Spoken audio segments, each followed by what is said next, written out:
The next speaker is the first of the three Marks, Mark Handcock from UCLA, and he will talk on modeling networks when data is missing or sampled. Thank you. I'd like to thank Sid and Peter for organising this workshop. This looks like it's going to be very interesting, and also the one in the previous 2 days. So what I'm going to talk about today is basically looking at a framework for thinking about how to model networks when you don't completely observe either the links or the nodes in that network process. So what I'm going to describe is a conceptual framework for doing that, and also a couple of examples. It'll mainly be a conceptual overview. If you're looking for the technical work, it's mainly in, well, this paper here, which came out in March, but some working papers going back a bunch of years in which look at various related topics. I should also mention this is joint work with Krista Guile, who's at Nuffield College in Oxford. Right, let's see. All right, so just briefly, just some general comments to start with. In terms of the context, as we see from the diverse set of topics on the schedule, networks are used for many different things and used in many different ways. But they're in particularly very widely used to look at data on the relations between interacting actors or nodes. So the basic notion here, probably the most primal notion, is we've moved from a statistical perspective our focus away from looking at individual units and observations and as individual units to moving it to one where we look at observations on pairs of units, or in a more general sense, higher order representations on more than single pairs or dyads, triads, or much larger forms. So we can still think about it from a statistical standpoint in the usual way, as long as we're willing to move away from our looking at single units to having measurements on higher order collections or configurations of those units. Other things, and just important to note as we move forward, is that there's an enormous range of different terminologies used in network forms, and we have to keep those in mind when we actually look at the work done in different areas involved. So to keep everything straight. And the last one, I think, which is quite important here, is that networks are enormously complex things, and as a result, when we represent mathematical or stochastic models for them, we often are not capable of representing the full range of complexity involved. And so the mathematical models, by their nature, tend to represent some parts of the process well and some parts of the process not so well. And basically the choices made there are usually in terms of the actual objective for why we're coming up with the mathematical representation of it to start. And the reason this is important in terms of looking at various work is that some models will look very naive from some perspectives, but they're very good at measuring the objectives or use for achieving the goals that the inventors came up with, and vice versa. So when looking at network models in different fields or used for different sciences, it's really important to keep that aspect in mind. All right, so what I'm going to mainly focus on here is looking at a stochastic representations where we view the network itself, either the nodes or the tie variables on that network, as realizations of stochastic processes.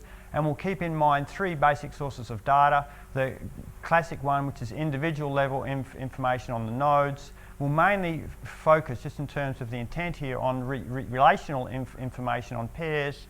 We also should keep in mind, and in a lot of practical examples, there is population level data, i.e. data on the network as a whole, treating the network as a single unit, although that's not very often brought into the analysis as a whole. All right, so I'll just mention a few briefly various levels of objectives we might have. primary interest in the nature of the relationships themselves, understanding the internal structure, the internal tie structure of a network. Well, this is a particular one that I'm focused on. But you could clearly have interest in the nodes themselves and use the underlying network structure purely as a means or a substrate to understand processes on the actual nodes. At a second level, we might actually be treating purely the network as a substrate and look at stochastic processes that evolve over. And the last one, we could then move on from that to looking at making changes either in the underlying node set and or the relationships themselves, and think about those as interventions and how the network itself would evolve or change in response to those interventions, in particular dynamically over time. All right, so just to make sure we have some notation straight in terms of what I'm actually doing, I'll be mainly focusing on social networks with the nodes are underlying actors, and we're looking at some measure of social relation between them. So it has a very stylized network here as a graph, and I'll use Yij to measure the value of a relationship between node I and node j. So we have 5 nodes here, and we can write down the corresponding socio matrix that represents this actual graph. So use Yij to represent a social relation, and I'll mainly just focus on cross-sectional social networks, although most of the work presented actually also applies with minor increasing complexity of notation to dynamic or longitudinal networks. All right, so one important thing I want to take in mind when thinking about sampled or missing data on networks of this form, and this is a very important one, although in some cases, or in some sense very obvious, but in some sense it's such an important distinction, it's often just glossed over. And one is to take either the split between a network-specific perspective and a population process, where network-specific says the interest focus on the actual network under study. So we might have a set of nodes, we might have a set of relations on them, and we don't observe some of the links or some of the actual nodes. And the scientific quantitative interest is that actual individual network. So we're interested in trying to infer the missing nodes and or the missing ties.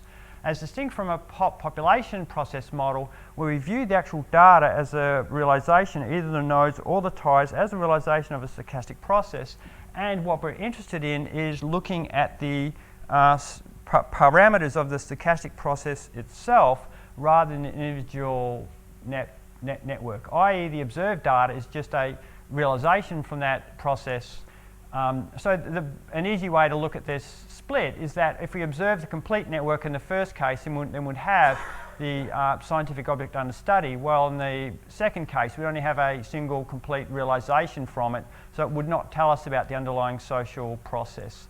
And so basically, we have to keep this split in mind, and different methods sometimes, unfortunately, take both these perspectives at the same time and can lead to some confusion, or at least incoherence. All right, so basically I will now be very specific from this point on, just to, in terms of the development. So let Yij just be an indicator of a binary relationship between I and j. This is not completely necessary to be this specific, but it'll certainly help in the presentation. So we can then think of Y, the matrix Y, to be an n by n. We have n social actors, and as we refer to this as a socio matrix. So Y is in this matrix level variable, and we can think about the n possible random variables within this set. So a basic problem we would have, at least under the population process view, is writing down a stochastic process to represent Y, this multivariate random variable Y, with some parameter eta, defining its actual form. All right, so let's go through some various forms. One would just be an individual sampling design, where we might partially observe a given network because of a deliberate sampling process. So some very simple forms of this, where we have a firm, have employees in it, we're interested in the collaboration ties. So we might ask 10% of the employees about their actual ties, and we could have an egocentric design. Egocentric in the sense of we observe an individual here, and then we'll ask them about all of their actual collaborative ties. So here's an example of a very stylized form of a network here, where we do that form. So in this case, you might sample two individuals here and ask them about their ties to the other individuals in their firm, and then we would get to observe the ties I've written here in black, and the grey are the underlying forms. So it's egocentric in the sense that we've got these two different egos. Now what we might actually want to do, and that's very commonly done, but as you can probably see, it gives in some sense, it's very little information about the internal structure of this network form. So what we might actually want to do is think about adaptive designs, and these from a statistical perspective are much more interesting, where what we'll do is we'll use the egocentric design, start with one of those, but then what we'll do is move out. We'd go out to look at the individuals that were sampled in this way, and then go out to the red nodes here. We would look at the individuals nominated by these folks here that have collaborative ties with them, and then go out and interview these folks in this way and ask them about their collaborative ties. Now it's adaptive in the sense of if we start off with a random sample of nodes, then had we started off with different nodes, we would have ended up with a different second order sample here. So hence the sample is directly adaptive to the sampling process, i.e. we're adjusting the sampling as we go along to information that we observe during the actual sampling process. And it's these forms of designs which will be the primary focus of what I'll be presenting today. Okay, so we could go out, we can refer to these guys here as wave 0, we then refer to the red guys as wave 1, and then we could go out and do a second wave, get at wave 2, we continue the process in a sequential manner, and then ultimately in this case we would observe this person last, we would observe everybody in the network by moving out in multiple waves. We would refer to this as a saturated design in the sense that we could continue this until we've observed everybody. Obviously we wouldn't go out, not obviously, but we might not go out and observe the same people twice. We would, but we would find everybody in the firm in that way. Right, so then we'd observe everybody. Now a second form, so this is a sample design where we've actually have control, complete control as scientists over the process by which this data is partially observed. Now, an alternative to that, which also gives us partial data, is we have out of design missing data. When we might try to survey everybody, but these two folks are out sick, so we don't observe them, and so we don't observe the out ties of this directed network. We don't observe who they nominate as people they collaborate with, so we don't observe the grayed out ties. Now note that this process is, although it leads to partial data, it's different in the sense of the process for which we have non-observation is not under our control. These people didn't show up for reasons which we don't have control over. They're sick. It might be related to the underlying network ties, or it might not be. For example, these guys might be sick because they're under very stressful conditions at work.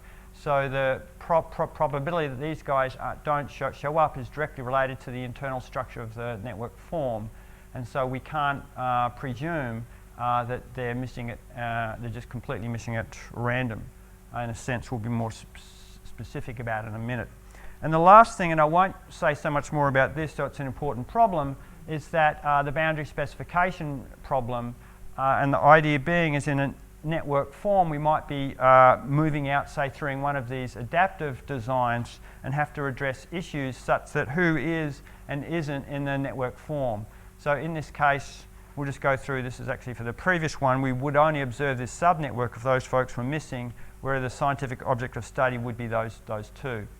Now, for the boundary specification problem, we might ask ourselves, these three folks here who are contractors who work in the firm, should they be included or not? So whether these guys are missing or not really depends upon whether we include them in the process. So note that's a much deeper level issue.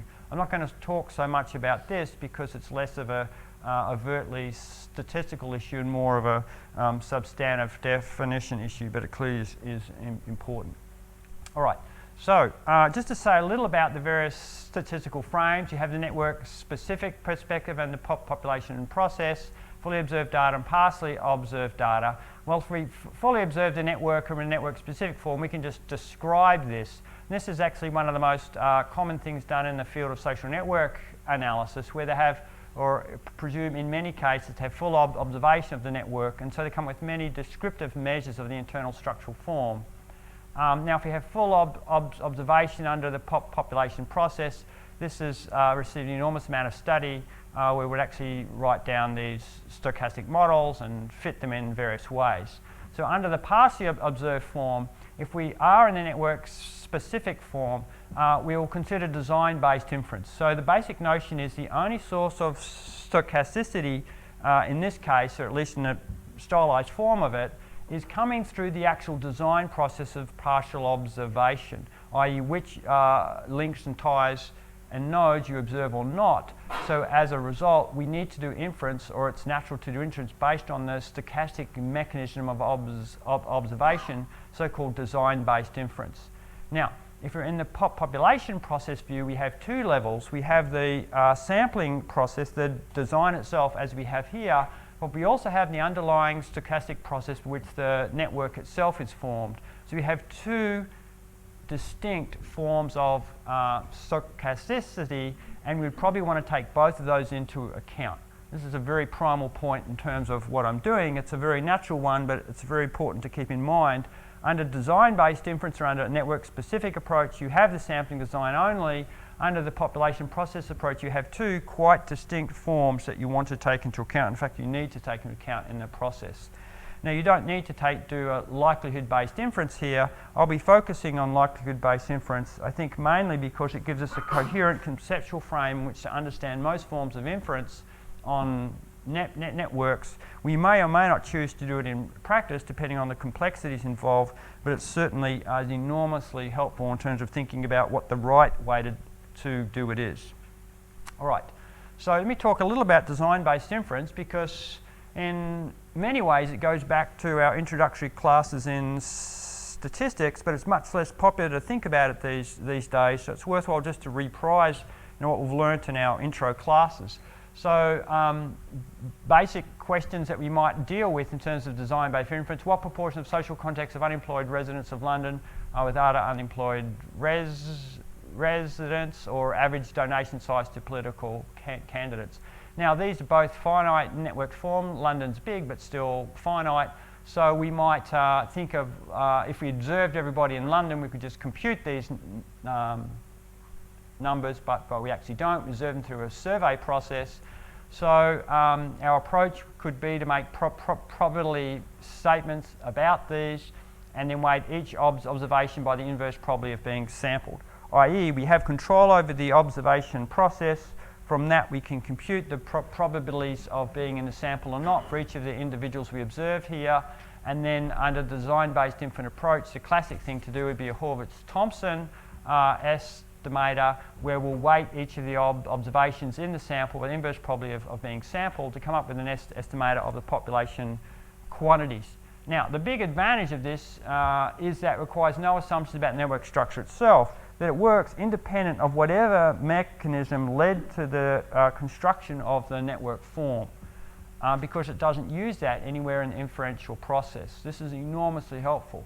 The disadvantage is, well, if you want to compute these inclusion probabilities, it requires at some level full knowledge of the sampling mechanism and or at least enough of knowledge of the sampling mechanism to compute the first order sampling probabilities, i.e. the probabilities of being sampled, or in principle, if you want to do a more sophisticated inference, that you need the so-called second order inclusion probability, the probability of any pair of observations being in the sample, or in general, the full representation of the sampling mechanism as in the sense of the probability distribution of the set of all samples that could be included. And hence, it's quite difficult to conduct a complex analysis, and people would normally use it in a relatively simple sense. I could say a lot more about this, but this is just I might, if there are questions, say more, but this is a review for folks.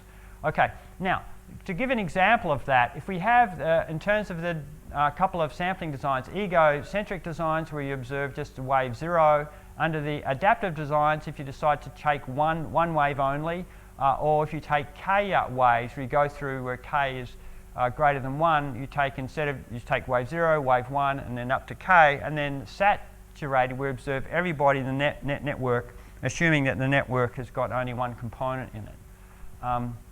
Okay, so if you have these various sampling schemes, when can you compute the actual sampling probabilities under these various adaptive designs? So for the nodal probabilities themselves, i.e. the probability of including each node, if you have an undirected network, you can get it under egocentric, if it's simple random sampling. Under one wave, yes. You can't get it under k waves, but you can get it if you observe all the waves to the n, observe everybody in the network form.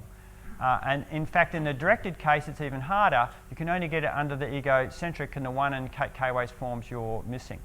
Now, for the dyadic probabilities, and these, just to be sure, are the probabilities of observing node I and node j simultaneously in the design, the overall, not wave-wise, then you can only get those in the egocentric case. You can't get any of them when you have these adaptive forms.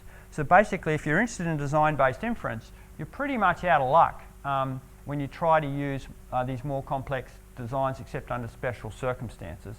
So this is both cases relatively easy to show, but also very, very important when people are trying to do design-based inference on partially observed network forms. Right. Okay. So I won't say so much more about design-based inference, though I'd love to. I'll move on to the population process approach. This is sort of, again, just summary statements. This is much more natural to people in this group. So I'll just basically say what we actually want to do in this case. We need to take into account both the sampling process and or the stochastic process that generated the networks itself. The big advantage of this, because you can model the network, you can answer much more complex questions. The disadvantages are we've got to write down a model for the network form, which could be wrong, could be computationally expensive, very, very, very badly computationally expensive. And this is the one I'll spend most of the time on here. Basically, what we need to do is look at the interaction between the underlying stochastic process of network generation and the sampling process, and we need to disentangle those two. So I'll focus more on this. And this last one here isn't so much. Until recently, the fit processes have been to fully observed or fully observed networks, but that's less of an issue as we'll see we go through the development here. All right, so I'm mainly going to focus upon 3. All right, now there's actually been there has been some work in this area. Just a brief review of some of it. Again, this is in the social network form. There's an enormous amount of work outside the range of here. So probably the most important of this would be the paper by Thompson and Frank in survey methodology in 2000, Steve Thompson over Frank. And what we do here in our work is look at a much broader range of stochastic models, and also look at model checking and other related issues in terms of the actual frame. All right. So actually, this is just, I won't say so much more about these things here. We'll go through the various, the key point I actually want to make here is that the key requirement is that the statistical properties of unobserved relations do not depend on unobserved characteristics given what was observed. So if we think from a design-based perspective, we can't compute those probabilities because they depend upon the unobserved components of the network, and hence we can't directly compute them. But what we'd like to get at, or the key point here in much of the work that's been done on sampling social networks, is trying to understand this key requirement. So let me be much more explicit about that now.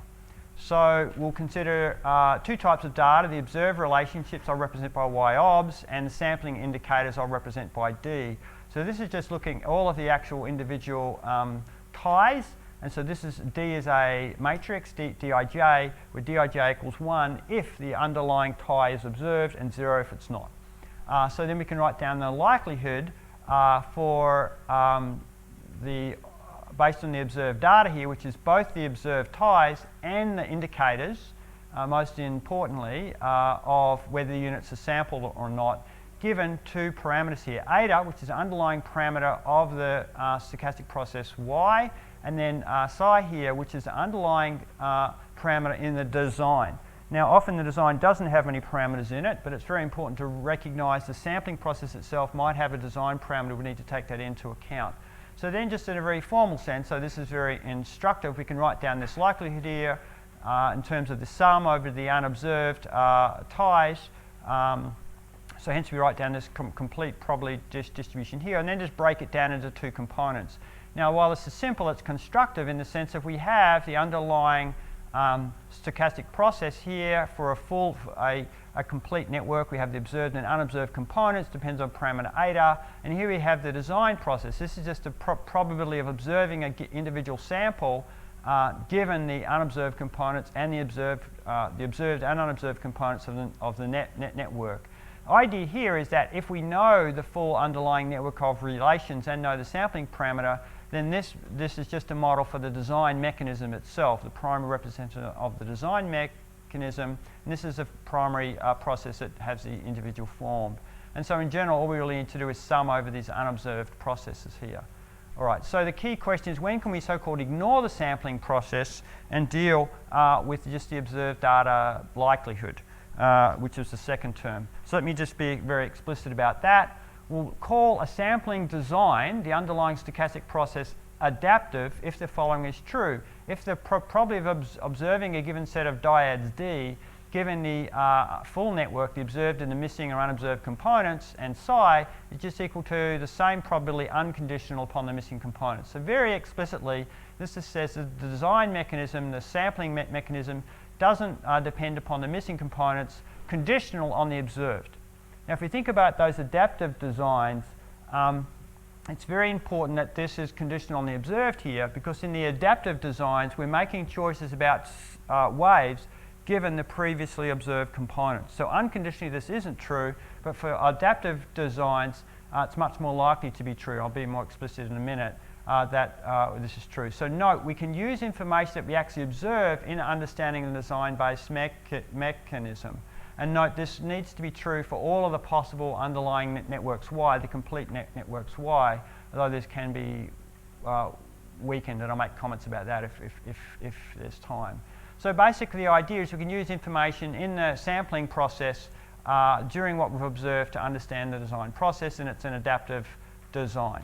All right, so what's the classic result here? Standard network sampling design, such as the conventional designs, we just sample the nodes, single wave, multi-wave, link tracing just being the designs we've been looking at, where you trace over the actual links. Each of these are adaptive in this formal sense. And so we could go through that process. All right, so I can give some more examples of these. I've given a bunch egocentric form, but let's just focus on the non-adaptive designs in this case, so-called not missing at random, closely related forms. So if we have an individual sample and based on unobserved properties of non-respondents. So basically, for example, if we start off with a convenient sample of nodes and we don't know how we chose that convenient sample, then clearly we're not going to have an adaptive design from that point on, because it depends upon unobserved characteristics. Link tracing, where the links are followed dependent on unobserved properties of alters, i.e. if we go through link tracing and instead of observing everybody, we only observe a subset of them in each given way, say not all ties, but any subsets of ties, and there's a very large range of variation, and the ties we choose to follow depend upon unobserved characteristics of the alters they choose, then clearly we're not going to observe that, and it's not going to be adaptive. So those designs will not have an adaptive form. All right, so why is this useful to us? Well, we'll define a property of designs and models so we'll define adaptive designs, and we'll define something called amenable models. If we have an underlying sampling design designed by some parameter psi and a stochastic network model designed by eta, then what we can do, we say the sampling design is amenable to the model, so it's a pairing of a sampling design and a model. If the sampling design is adaptive first, and secondly, that the parameters psi and eta are distinct in the sense that they have just a product. Their joint sample space is just a product space of the two, where the individual components do not depend upon each other, any characteristic of psi or eta. So in that case, then we have this result. If the sampling design is amenable to the model, then the likelihood, as we've written down before, the likelihood for eta and psi, given the data we observe, is just proportional to the likelihood for xi, given the design and the observed data, multiplied by the likelihood for eta, given only the observed components. So note there's no d on this side, so we're essentially not taking the design into account. So the first term, as I mentioned before, this is the so-called sample design likelihood, because it's a probability for psi, and this is a so-called face value likelihood. It's the likelihood for the parameter eta given only the observed links. And now why this is so vitally important is that this does not depend upon d, i.e. does not depend upon the mechanism by which we observed, the ordering or any other component by which we observed the actual d's. This is a substantially simpler likelihood and term to compute and actually to think about. It says it depends only upon the y's we ultimately observed, not the mechanism, the sequence, or other aspects of the process by which we got to observe them. So we write those down in this form. So this is enormously helpful in terms of inference. So we can separate out these two terms and model them separately or represent them separately. All right. So if it's not amenable, then we still have this form here. But note what we have to do now is actually do a much more complicated model. We have to explicitly, if we're interested in eta, we still have to explicitly model a sampling design here, which involves also the additional parameter psi. So it's much more complicated. So we can model it, but we're forced to model this sampling process, which could be very, very complex in general. All right, so now I'll move to a particular class of models so we can make progress here, at least to get to be more specific. And I'll focus upon so-called exponential family models for exponential family random graph models. So that calligraphic y be a sample space of y, which I've just represented as binary arrays, so it's quite easy to generalize this to a more general form. So these are the statistical exponential families over the set of actual graphs.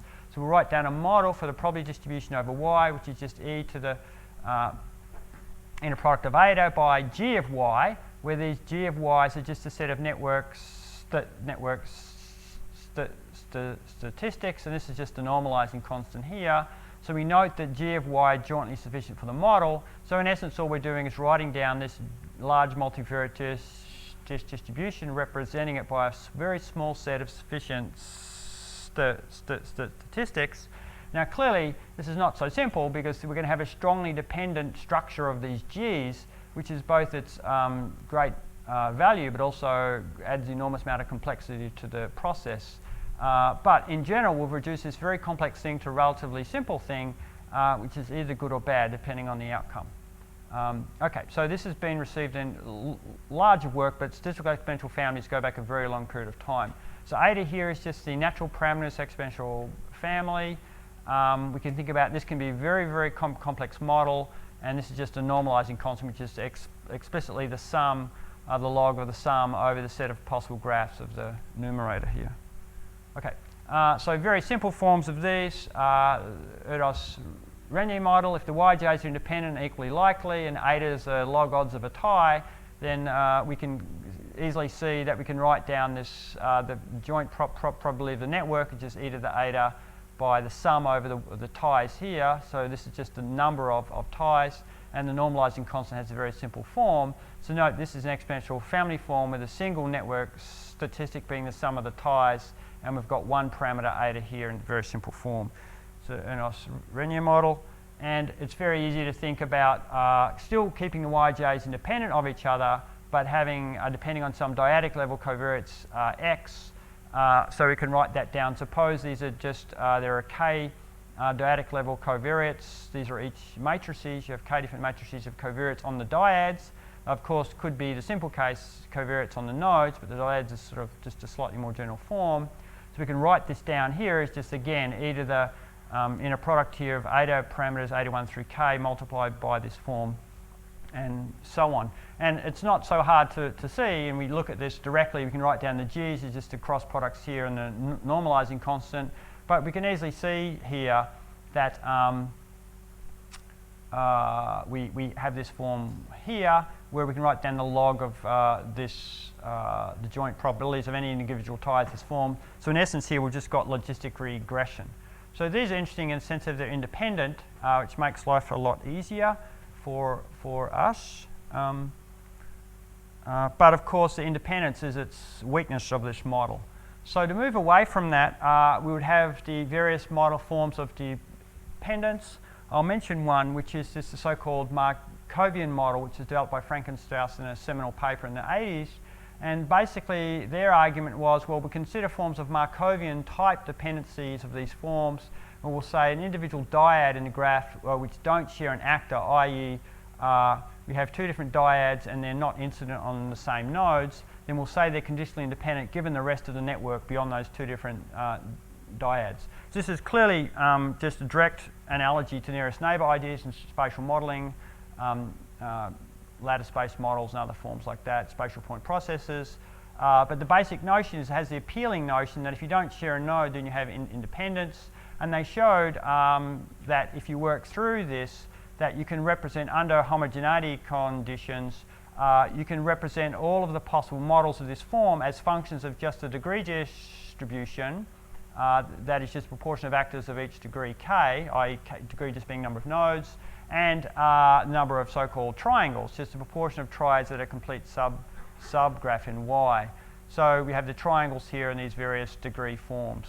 That's very, very useful because it means we can reduce under this relatively apparently simple assumption it down to essentially looking at a very narrow range of statistical forms. As it turns out, this works terribly in practice, but that's another long story which I won't go into now. So people tried to generalize this to essentially have weaker forms of it, and the basic notion is to move out from this very local form to essentially higher order neighbourhoods. And the natural notion here is you have two different dyads, Y, Uj, and IV, and in Y, conditionally independent given the rest of the network. If you think about these as two dyads, Uj and here, we can say they're independent if including those does not produce a cycle in the actual graph. So we're basically just trying to get these two dyads away from each other in terms of higher order neighbourhoods. And if you look at this idea, say for example, if we had those two ties here, the two ties under question, we clearly just have this 4 cycle, and then you would have dependence between these two. But if it doesn't, it's not. So these are conditional dependence in the sense of it's conditional upon the presence or absence of these two ties here between these sets of nodes. So when you work through this, and I won't say so much, but just to give you a sense, this leads to, again, a whole bunch of other forms of so-called higher order statistics you might include in your model. And to get a sense of them, this is a so-called edgewise shared partner. What it does is you look at a given base edge here, I to j, and you count the number of triangles or two paths that connect I to j, which have this, which come through different nodes. So what we do is count the number of two paths between I and j in this form. So this would be referred to, in this case I have 1, 2, 3, 4, 5 different shared partners. So this gives us a much, in other words, it's a higher order measure of the strength of the connection between I and j. And so the various forms we have is when you have presence or absence of this tie here. And these forms, when you add these statistics in, it gives us a broader range in which to model with higher order network forms. And these tend to work substantially better in practice. All right. In terms of statistical inference, I'll just mention, I'm just going to do it in a likelihood way. So we have written down a full model, we can write down the likelihood, and we can compute that. So I'll just do likelihood inference throughout. Now, I'll just mention a little about likelihood inference. It's actually a little bit hard in this case because the normalizing constant is difficult, but we can use Markov chain Monte Carlo methods to compute it, and we can also compute, well, that's a short answer. A lot of work has gone into this problem, and I'm happy to say more about it, but it's not the primary topic of this talk. We'll just use Markov chain Monte Carlo to compute the likelihoods. Okay, so now let me get to a little more specifics. So we'll have, again, a stylized example. We have a socio matrix here with 4 nodes. We might observe these guys here and not observe these components here. And then the D matrix, the design, says that, well, which dyads were observed. It's these guys down here. And the zeros says which aren't observed. It's the ones with the question mark. So our data correspond to this socio matrix with unobserved components and this D matrix here, which is whether they're observed or not. So the entire data is this set. Okay? And so what are we going to do if we have an ergo model, exponential family model? Now, the conditional distribution of y, given what we've observed, y-obs, we can just write down in this form, exploiting exponential family form, is just y, the unobserved components, given the observed components, is just e to the eta by g of y plus y-obs, where I've used this notation y to be the element y's sum, where if it's either of these components that's unobserved, the sum is unobserved. So we basically want to look at the unobserved components plus the observed components. This is a complete graph, minus the conditional normalizing constant, where it's conditional in the sense of what we're looking at as a completion of the network given fixed the observed components of it. So it's just the set of networks here which have the observed components we do observe, and we fill in the unobserved components over that actual set. So this is, we can just write this down here.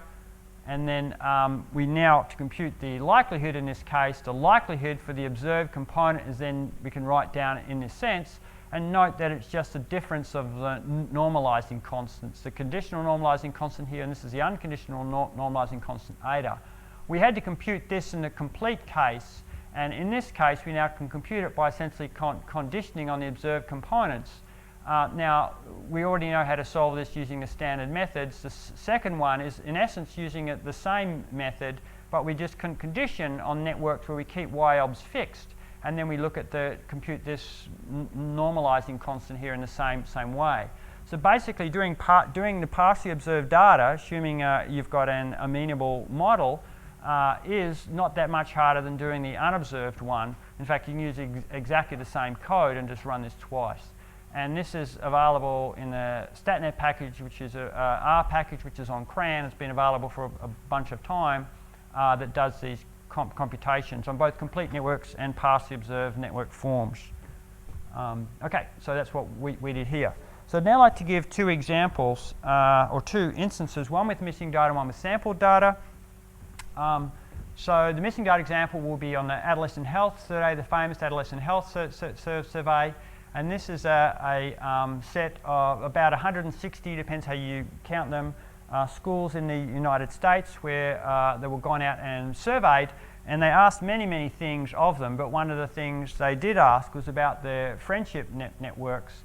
So what they've done is look at schools, and this is a school. We've got grades 7 through 12, and they're coloured by the different colours here. They went to the students in those schools and interviewed them and asked them to nominate other kids in the school who may or may not have been in their own grade and nominate their up to 5 best male and 5 best female friends. And so here's it's a directed nomination. This person nominated this person here, but this person might not nominate back, and they didn't in this case.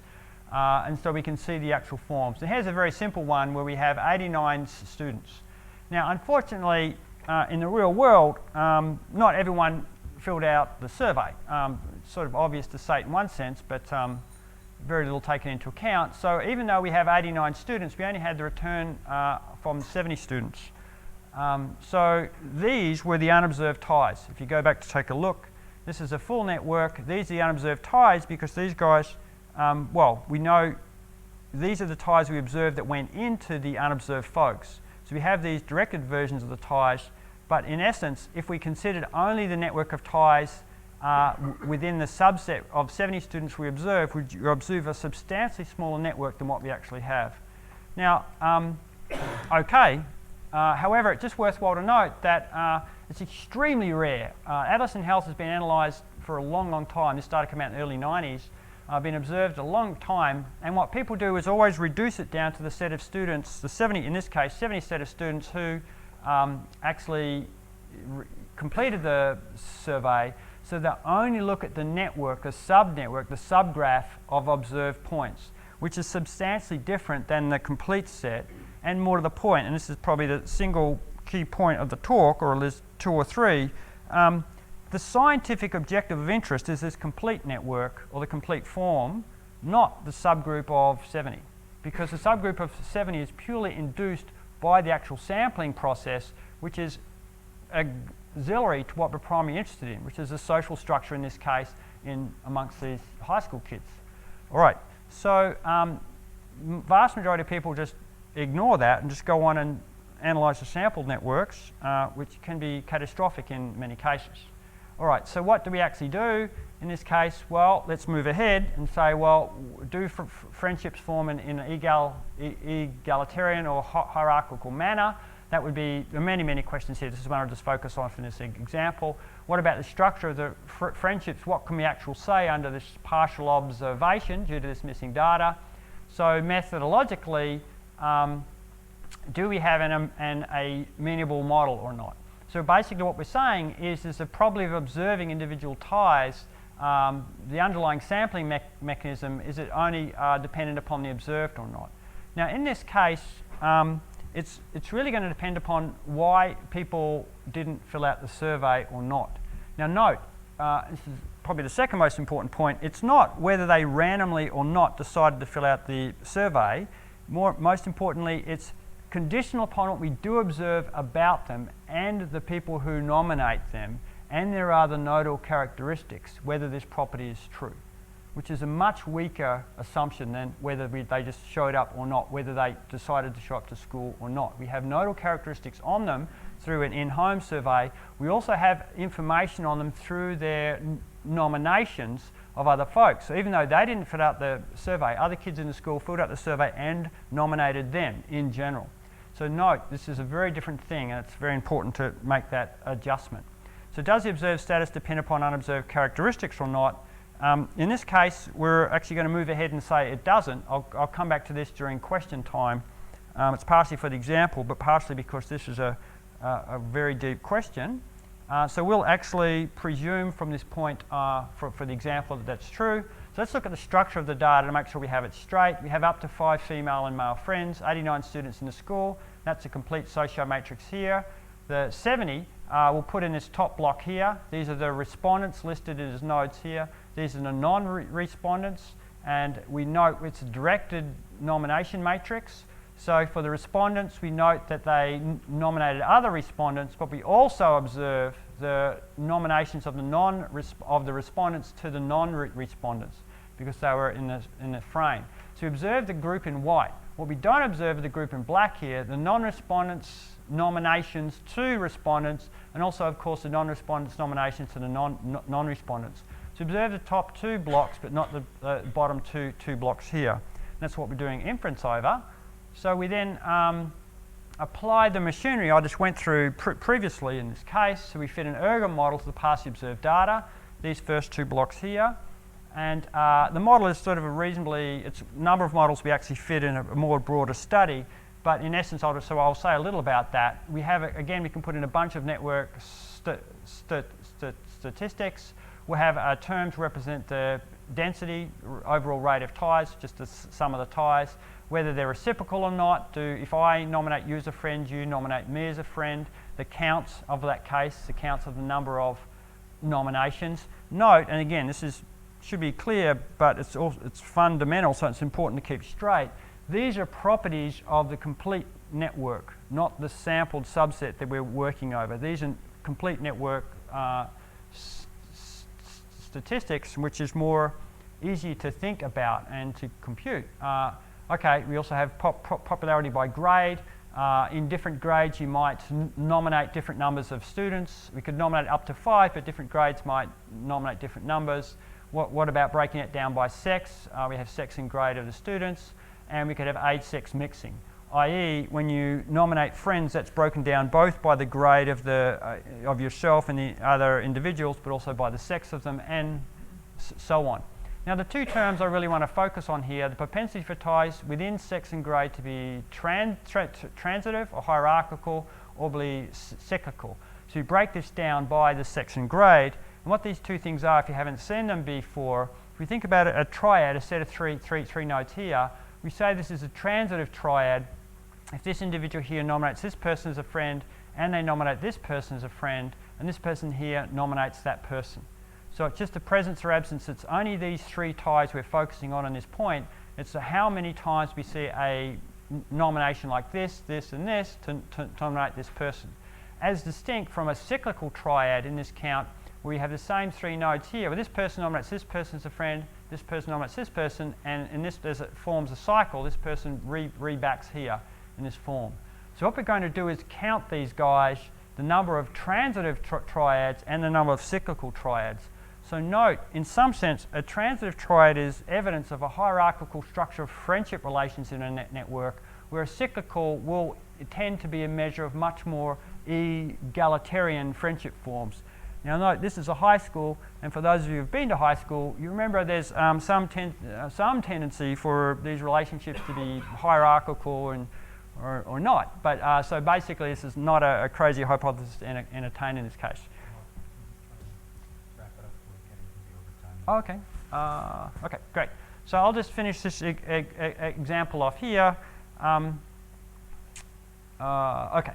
So what we can do is we can do the inference where we look at the one other component I'll add, and I'll just mention it. The only component we add is one of the advantages of doing it in a model-based frame is we can include a term for non-respondent popularity, where we include a term in essence by how differentially popular are the non-respondents relative to the respondents, because we have their internal their ties from the respondents. So in essence, when we run this model and we get some estimates out, and what it shows, not too surprisingly, strong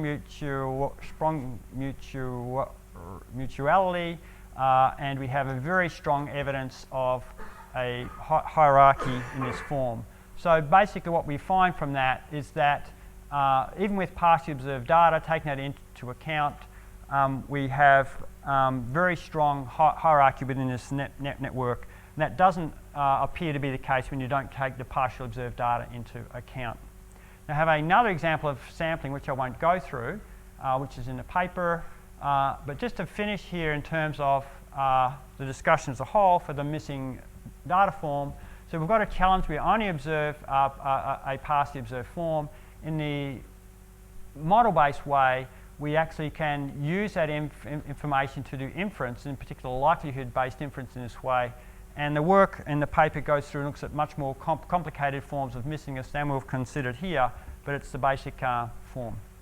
All right, I did use exponential family models in this case, but as you see, the theory applies to much more general models, and it's actually the theoretical framework which is most interesting, because it really gives us a frame in which to think about partially observed data in a more general sense. So I'll finish there, and I'm happy to entertain questions if there are any.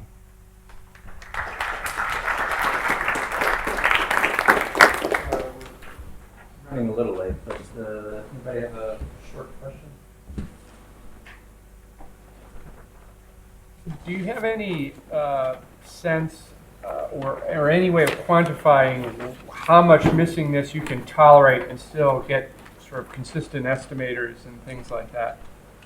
As a general question, it's going to depend a lot upon the actual models involved in the structure. I'll just pass on that. But the particular issue we do, and the second example shows this, what we do is compute a measure, which is a Kullback-Leibler divergence between the complete observation case and the model you get under the partial observation case.